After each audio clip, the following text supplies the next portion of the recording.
Hello लोगोफोर, दिनै आं नोंथांमोननि गेजेराव गोदान मोनसे भिडिअ लानानै फैलायबाय।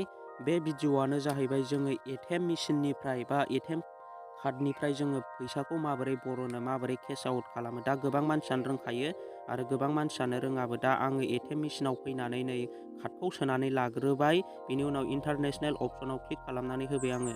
बेनि उनाव नोंथांमोना बेयाव मोनसे अपसन नुनो मोनगोन। दा नोंथांमोना नै बेयाव दसे नेथ'नानै नोंथांमोननि सिगाङाव नैबेबायदि अपसन नुजागोन लेंगुवेज। दा बेयाव इंलिसखौ सेलेक्ट खालामदो। बिनि उनाव नोंथांमोना उइथड्र अपसनाव क्लिक खालामनानै होदो।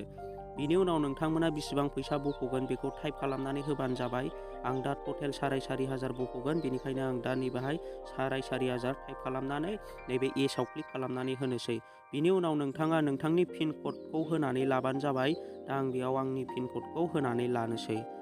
दा पिन क'ड होखांनायनि उनाव नोंथांमोना बेयाव नै your transaction is being process please wait. नोंथांमोना कार्डखौ बरननानै लाग्रोनानै नोंथांमोना सिगां कार्डखौ बरननानै लाग्रोदो।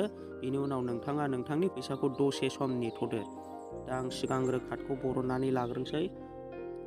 कार्डखौ बरनखांनायनि उनाव नोंथांमोना नैबेहाय फैसा मोननो थाखाय दसे सम नेथ'नानै थाबानो जाबाय।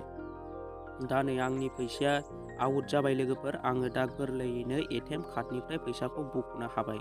दा नोंथांमोनाबो जायफोरा ATM कार्डनिफ्राय फैसा बख'फेराखै, नोंथांमोना बेबायदिनो बख'नानै लाबानो जाबाय। दिनैनि भिडिअआ बेखिनियानोसै लोगोफोर। नोंथांमोना आंनि भिडिअखौ नायनानै मोजां मोनदोंब्ला आंनि चेनेलखौ साबस्क्राइबजों लोगोसे नटिफिकेसन बेल आइकनखौ अलाव क्लिक खालामनानै होबानो जाबाय। आं नोंथांमोननि थाखाय बेबायदिनो गोदान भिडिअ लाबोबाय थानो नाजागोन। दिनैनि भिडिअआ बेखिनियानोसै। बाय बाय लोगोफोर।